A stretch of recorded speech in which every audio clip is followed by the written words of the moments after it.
Hello everyone, Zach Moore aka Blue Spartan 107 here. We are back in the bottom of the well. We're going to try out a new game and we're going to do some things differently, you know? Because last time, of course, we ended up trying to help out the guy's sister. We ended up dying in the explosion or whatever because we kept walking and stuff. So we're going to try some other options. Yeah, let's try out a randomly generated Alice. Random Alice makes the computer randomly generate an Alice for you with random stats. Note that if you already clicked default Alice, custom Alice, dark Alice, you will need to click reroll to create a new randomized Alice. Yeah, just go ahead and roll a random Alice. Except, I'm just gonna do things weird. Alright.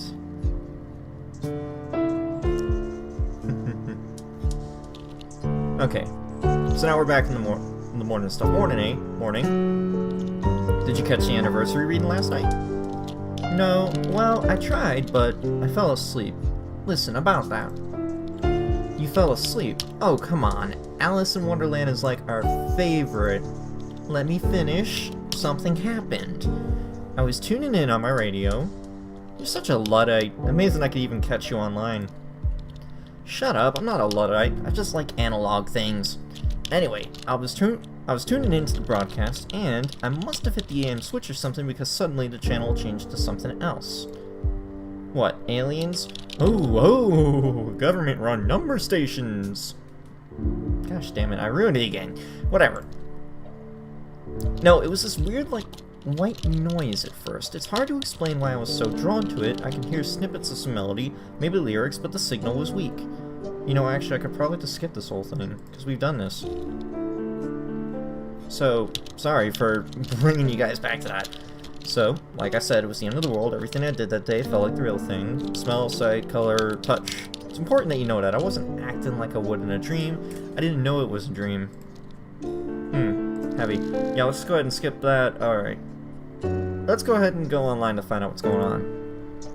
Didn't you try calling someone like your parents? Of course I tried, but it was futile. The phone network was completely overworked, but the net still worked fine. What did everyone else do? Everyone was pretty terrified. Some tried to make a joke out of it, but there was something about the voice on the TV that belied that. Once we figured out the net still worked, everyone was on it. So what'd you find? The net was still working, but the bandwidth was severely lacking. The major news networks were either down or overloaded, but all the big search engines defaulted to some kind of government site in the super simple HTML. That kind of confirmed it really was the real deal. Isn't the net supposed to be some kind of DARPA invention anyway? Wouldn't be surprised if they had some kind of system in place to take it over if need be. Well, they hadn't taken it over. You could still go wherever you wanted. Facebook still worked. Apocalypse-proof servers. Nice.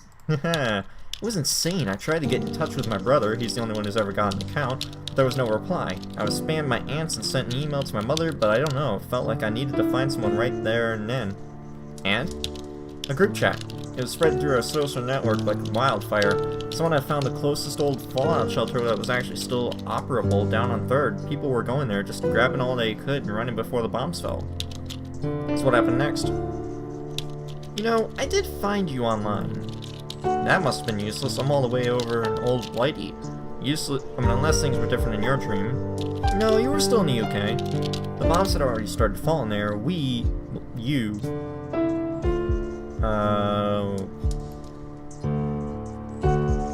going on? You disappeared. There was nothing more to do. It was only a dream, Al. Sure. Yeah, especially since you're talking to him now, so... So then what?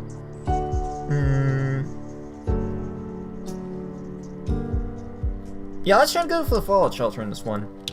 The old fallout shelter was down on 3rd. It wasn't far close enough to walk anyway. Do you think to bring anything? Oh, right, yes, I grabbed the biggest bag I had. An honest-to-God hiking bag. I've never owned a hiking bag in my life, but in the dream I did. Okay, well, flashlight, radio... Yeah, first aid kit, flashlight, radio, and try to bring some food. Yeah, can't take clothes or sleeping bag, that's fine. I just want to carry what I think are the essentials. Well, go on, what was it like? Did you run into trouble? You could say that. God, that shelter. So, we headed towards the shelter. I think we were all hoping it was all just a false alarm and tomorrow everything would be back to normal. Like an extreme version of Orson Welles' War of the Worlds broadcast. I am still stumbling over my words, I think. Actually, the panic that radio show caused was greatly exaggerated, probably by Welles himself. And it worked. We still remember it today. Great ad campaign. Guess that English Lit degree is coming to some use at least. Yeah, well, it didn't really feel like it. I remember trying to think of words to describe the way the streets felt, the way the city sounded.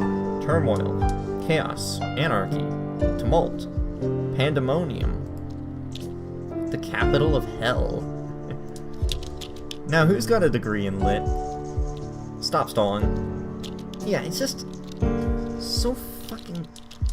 Damn. Like I said, everything felt so real. The panic in the streets, the accidents everywhere with no emergency responders showing up, and the ever-present siren. It was like everyone walked with their eyes to the sky, just expecting to see a flash.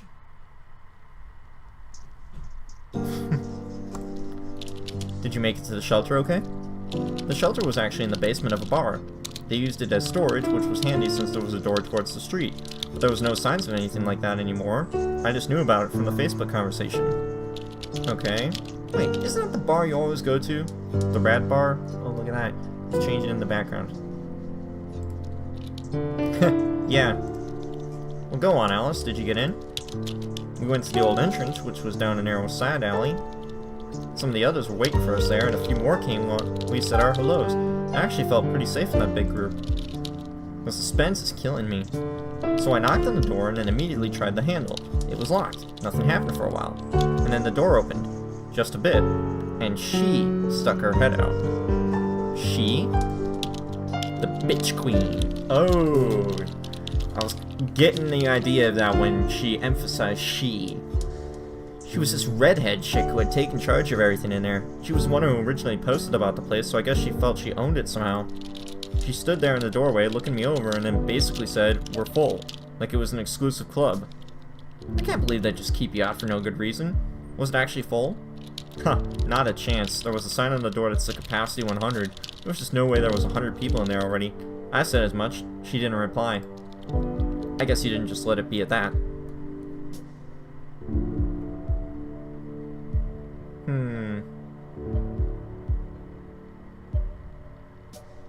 I'm gonna say I wasn't the only one wanting to get in. I told her there were others out here and that we wanted in. That's not a very good argument if the premise is that the place is full.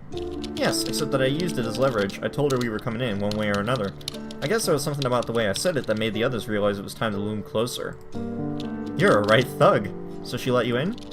Reluctantly. But you did try to get the rest in with you, right? Hell yeah. Well, good. So how did that math work out?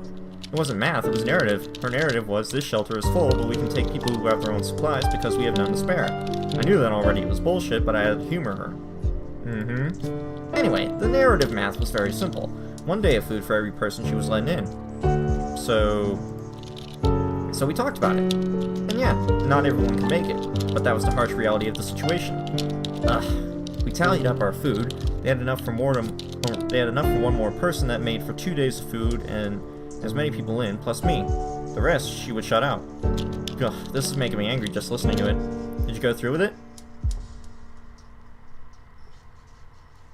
Yeah, I mean, I'm not saying that you should be heartless and never let some people in and some people not in, but always try to save as many as you can in situations like this. That, I will say. And there are always other ways that people can survive. They can go into subways, they could go into basements that are deep underground, they can try for other fallout shelters, they can do anything. So I'm going to choose this option just to see what happens.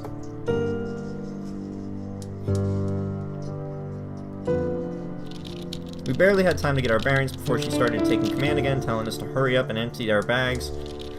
Empty our bags? Well, she had some kind of notion she should be in charge of the supplies. What'd you say to that? Well, yeah, let's try to, discuss things. Go like, okay, I get it, it's your place and everything, but we need to at least be able to negotiate about this. We can't just have you know, some person automatically calling it a dictatorship should become, you know, there should be some democracy in this, probably. Seems reasonable. Well, I wasn't there to fight, I just wanted to get through it. For all of us to get through it. So, what, did she rob you of everything you owned, or what? I was ready to start arguing with her about that. Politely, of course. But it turns out she just wanted to make inventory. She fairly carefully wrote down everything we had with us, from clothes to food to blankets. Huh. What about the others in there? Were they happy to be bossed around by her? I think most of them were too shell-shocked to think about that. Someone was in charge, that was enough for most. Did you make any new friends? Mainly old friends, we hadn't been the first there. We mingled. Did she leave you alone afterwards? Well, the place had maybe 20 people in it, us included, but she stayed away from most of the rest of us. So yes, she did. Were you the last to arrive? No, soon after there were some others. These she let in without trouble, embracing one of them, this big burly guy with a motorcycle jacket. Someone you knew? Actually, yes. Ray was his name, he lived pretty close. I mainly knew him for his love for motorcycles. I had no idea he knew the bitch queen. But the place was still empty. Yeah. Soon after, though, there was another knock, and this time the bitch queen tried to do the same thing she did with me. What'd you do?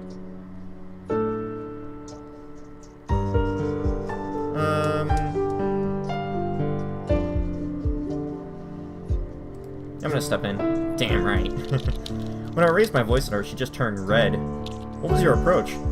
With force of numbers, me and my group showed up and tried to get her off. And she called her friend Ray over. And suddenly we were at a standstill. So what happened? I think a few got in during the discussion, but then she and Ray managed to close the door again. And that was that. So I guess in the end you won? Mm-hmm. Well, the alternative was that she would have won. Well, what happened next? The end of the world happened next. Yep. The bombs. We were all on the ground, down a set of stairs leading to the actual bunker. It was filled with barrels and barrels of beer and other drinks, but at least there was light. For a while. So what actually happened? The nuclear war. Yes, we had a radio with us and we all sat clustered around it. At first there were sporadic reports that the US missile defense system was working and that it was shooting down the incoming warheads. But then the signal, damn it, turned off. And a few moments later we felt the rumble. Holy shit, but you were okay? The shelter did what it was designed to do, yes. Although at one point there was a terrible sound just above and the shelter was briefly filled with dust. I was pretty sure we were all dead. People were screaming, babies were crying, the lights flickered and died. It was the end. Holy shit, your subconscious wasn't joking around. We subsided on candles and flashlights and waited for the radio to come back. It did after a while. What did it say? Just about expected fallout patterns. It sounded very recorded, but I guess there had to be someone alive up there still clicking the buttons. But even that ended after a little while. Wow, okay, so how long did you stay down there? Well, the radio said there was a cloud of radioactive ash coming our way within 24 hours and told everyone to stay inside until further notice. Then it died. So I guess you stayed at least 24 hours then? Of course. The problem came when we tried to leave. What? Well, the shelter was underground underneath a big trap door. In a house above, it had apparently collapsed on the trap door. We tried to open it, pushed and pushed, but it wouldn't budge. Damn, that's like a real nightmare. Buried alive. Well, we had food down there for a while, and if we started drinking beer with our meals, we could probably stretch it out for weeks. Of course, then we'd all be kind of drunk all the time too, but what then? Maybe there'd be rescue? Maybe. But what if there wasn't? What did the others think? Well, Ray and his queen wanted to sit tight and wait for help. A few of the others wanted to find an alternative way out. Maybe through one of the ventilation shafts? A third option would be to keep working on the trapdoor. It opened out, but if we removed the hinges and got it to collapse inward, and then dug up to the debris, the radioactive debris, yes, but the radio had mentioned fallout falling down within 24 hours. Staying put, if even for just a few days longer, and then trying one of the other options might be optimal. Sorry, my voice is starting to give again. Like, I got a drink here though, so if I do need a drink, I'll get some drink in my throat.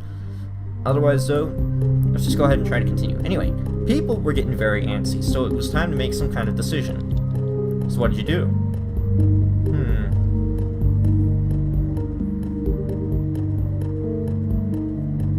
Okay, so sitting down, waiting for rescue might be optional, but you don't really know if anyone is actually going to try and find you. Working on the trapdoor does sound like an optional approach, but you're still dealing with some radioactive debris that'll be on top. So people could still get sick. In fact, you could probably get sick if radioactive particles flew in through the ventilation shaft that you just mentioned for option 2. All of these options have some major risk.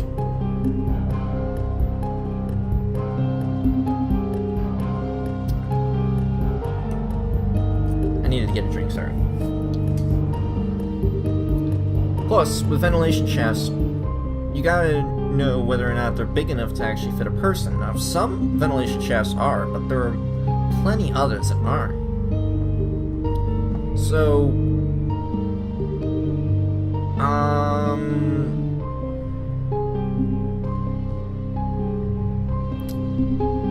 gonna go with the ventilation shaft, I guess. Correct me if I'm wrong, but don't you get your air from the ventilation shaft? Well, yes, so it was kind of risky to go messing with it, and we all knew that, but the trapdoor didn't feel like a good idea, neither was just staying put, so it was a shot. That's what you find out. Well, I stood on the shoulders of some of the others and managed to dislodge the grate on one of the shafts in the roof. I shone a flashlight in and saw it was just barely big enough for one thin-shouldered person. Sounds like someone I know? Well, with a bit of help they pushed me up into the shaft. It was tight. Very tight. But I could just barely wiggle my way upwards. This was roughly the point I remember I have a serious fear of enclosed places. Yes. I kind of do too. Like, sometimes I really don't like being stuck in such a small enclosed space. But other times, you know, I'm okay with it. So, well, I understand. What if you got stuck? No one would be able to help you, especially if it was somewhere further up. Who knows if it even led to the surface or if it was unblocked up there. Risky. Yeah, I know. I definitely had some reservations. So, what'd you do?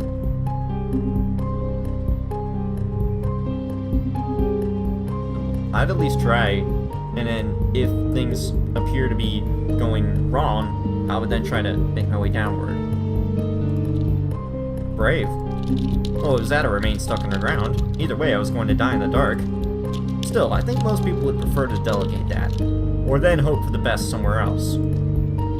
Hey, don't ask me. I did what I did in the dream because that's who I was in the dream. I don't think it was me exactly. It was more like a future potential me, you know? Sure, I guess. Anyway, crawl space.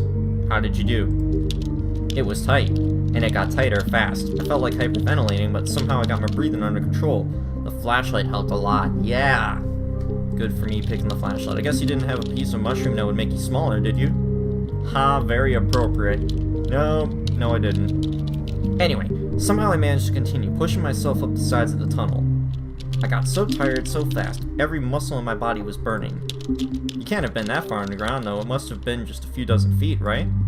Sure, but there were filters, and it was thin, and it went straight up, and yeah, it was not fun. The worst part was I didn't even have any proper tools with me, just whatever we had used to pry away the first cover. A claw hammer, I think. Well, what was your strategy?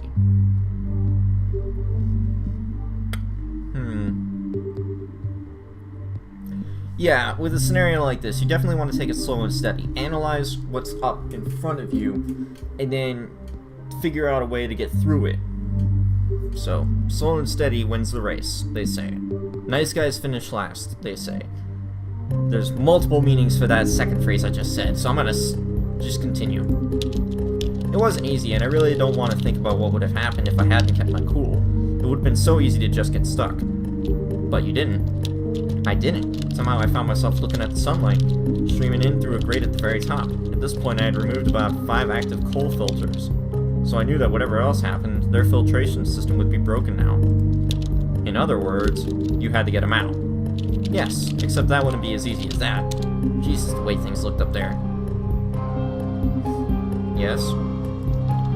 The whole building had collapsed on top of us. It was nothing but concrete and rebar and broken glass. Luckily, the ventilation shaft was on the street, and luckily nothing had fallen on it either. But the rest of the city, it was pretty much unrecognizable. So there really had been a nuclear war. I don't think that was ever in any doubt. Anyway, I had a bit of a breakdown, but then I got to business. I located the trapdoor soon enough. It was buried underneath a ton of rubble, but it actually didn't look as bad from up here. A concentrated effort from down below with some help from up here would see it cleared within a day, I was sure. What about the radiation? I don't know. We had waited for a while, everything was covered in a layer of ash, but I had no idea if it was radioactive or not. Well, yeah, it all depends on what kind of bomb was used. If they used the most powerful nuclear bombs we have at this current moment, then the radiation would have likely dissipated over, like, maybe 24 hours. And I'm just trying to go from the knowledge I remember from learning from Shoddycast's video on Fallout, and, like, how the Fallout in Fallout ended up ruining the world, because they had used a different type of bomb that meant there would be some expansion of fallout within the atmosphere, which would continue to fall and, you know, keep the areas radiated for hundreds of years. So, depending on what kind of nuclear bomb was used, the amount of radiation that's going to be in an area is going to be different. So if you use some of the older standard bombs that bring out a lot of fallout but not enough power to literally wipe out an entire city, then, you know, you're going to have a problem if you don't have radiation suits. If you use a bomb that's meant to just immediately annihilate an area, then you're not going to have as much fallout in the end. I'm pretty sure is how this logic goes. So I'm just going to go ahead and continue with this here instead of trying to act all smart and scientific, because I'm not that smart. So what'd you end up doing?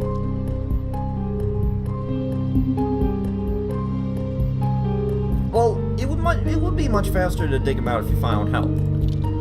Well, with help, I could probably dig out the whole place a lot faster, and there had to be other survivors around. Well, good thinking. Where did you go? Well, the streets were a mess. Most of the buildings around had either burned or collapsed from some shockwave or another. I wandered around shouting for a while until I decided that I needed to be more systematic about it. Okay, systematically looking for help to dig trapped people out of underground shelter.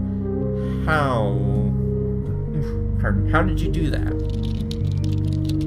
Well, I started by going somewhere familiar, back to my apartment building, and lo and behold, there it stood. Or half of it, anyway.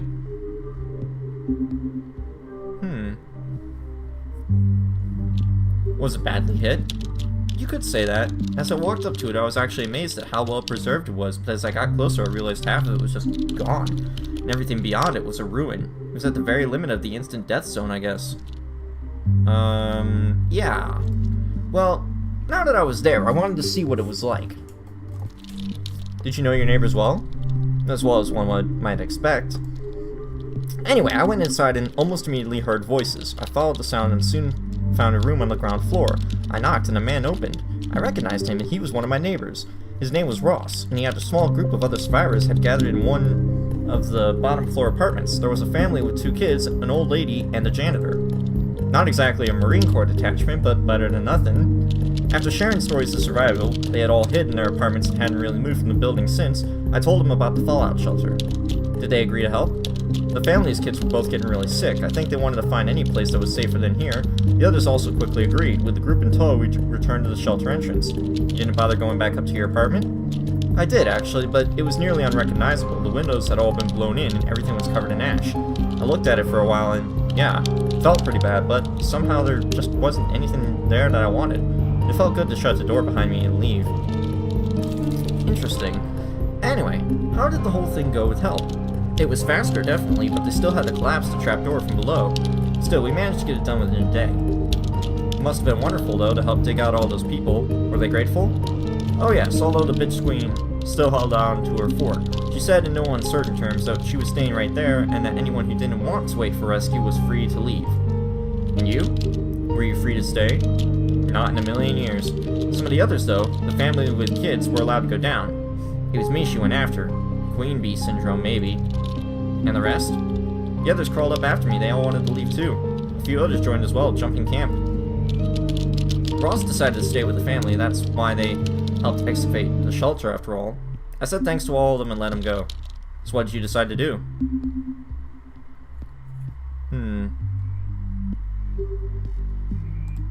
Yeah, let's go ahead and leave town. So how many of you left? We were 11 when we left the apartment building. What did it look like? The streets? Awful. Ruined buildings everywhere, charred by fire, most of them. We had to pick our way between cars and debris and bodies. There were so many bodies. Makes me sick just to think about it. Did you figure out where to go? We started coming across survivors soon enough. People like us, some with backpacks and some with just clothes on their backs. It was absolutely wretched to see them. Some were staying put, but most were moving. Rumor had it there was an evacuation center set up at the college. What, like your college? Yeah, talk about going back to where you started. Well, go on. How did it go? It was pretty slow going, and even though we tried to keep out of the black rain, there wasn't all that much we could do. But at least we had a goal, and others to help us get there. I made sure everyone had some kind of mask, though, even if it was just a shirt to breathe through. So it was real, the evacuation center. Not so fast. There was a slight obstacle still in the way. Oh? What's that? The river. There's a river. I also just noticed the face appear changed. So, obviously something else is going on, like in the background, while we're talking. I'm gonna take a quick moment to drink again. Sorry.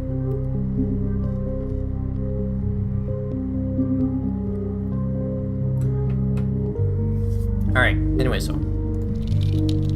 Not something I had thought about either. I didn't live anywhere near it, so whenever I crossed it, I just drove over it. But it was, a geographical reality.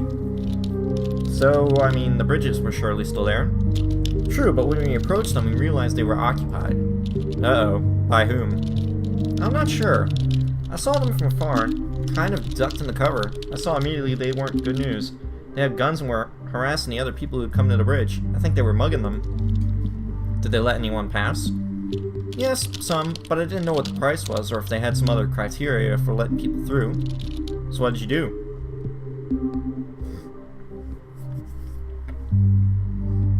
Yeah, it's probably better to move away from there. What's to say the other bridges didn't have similar setups? Seems like a likely thing to do. I was willing to take the chance. I wasn't going to tangle with a group of armed men, even if I lost some time. How much time did you lose? Well, that's the thing. We walked about a day through incredibly terrible terrain towards the nearest bridge. Quakes that made the riverbank collapse in most places, and the river was, for some reason, churning, making it impossible to ford. And when we finally arrived, it was broken? Yes, it had collapsed. Oh, geez, no hope of getting over? Well, it had collapsed, but not totally. Half of it was dragging in the current, some cars still hanging on by some form of magic. Maybe it would be possible to balance across, but it looked pretty risky. I was so damn disappointed and tired that it actually felt like a good idea. How about just backtracking instead? There's actually not much else to say. Huh? Well, I've been feeling it for a long time already, but by then it just came to an end. I couldn't move anymore, I was too weak. I had to rest, but I couldn't even keep food down. In the end, I couldn't even stay conscious or talk. Radiation poisoning? Yes, of the acute bad kind. I suppose it's lucky I can't really say much more of my last time on Earth. I was too delirious, too out of it, to really notice or realize anything anymore. Maybe some of the others tried to help me, I don't even know. I came in and out of it, but mostly I remember incredible pain whenever I was conscious. And thus concluded my dream. Thus we're back to the end. Well, that just goes to that whole conversation again. So, yeah, that's how that ended.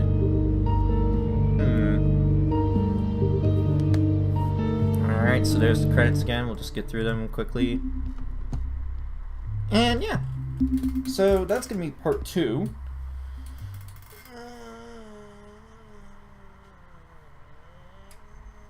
Or is that achievement progress? I don't know. I'm thinking I'm going to just go ahead and stop for tonight at least.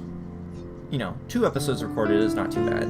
I'll have stuff prepared for, that means tomorrow and the next day. Pardon. Well, actually, by the time you see this, it will have been tomorrow and the next day. So, yeah. That's this game so far. I'm actually kind of enjoying it. Not enjoying the fact that I have to speak all the words a lot, but hey, you know, this is something you can get through. So anyways, though, thank you all so much for watching, guys. You may do the usual accolades I ask of you. And as always, I'll see you next time. Peace out, Spartans. I'm gonna choose chess. Chess? Who's that? My, boyfriend. I mean, I don't have a boyfriend, but in my dream I did. Wait up, tell me more about the sudden new boyfriend of yours. I thought you weren't in the dating scene. This is funny. Actually, I've been thinking about putting myself out there, like, maybe some online dating or something. Though I'm kind of afraid to check OkCupid right now. What's this guy named Chess?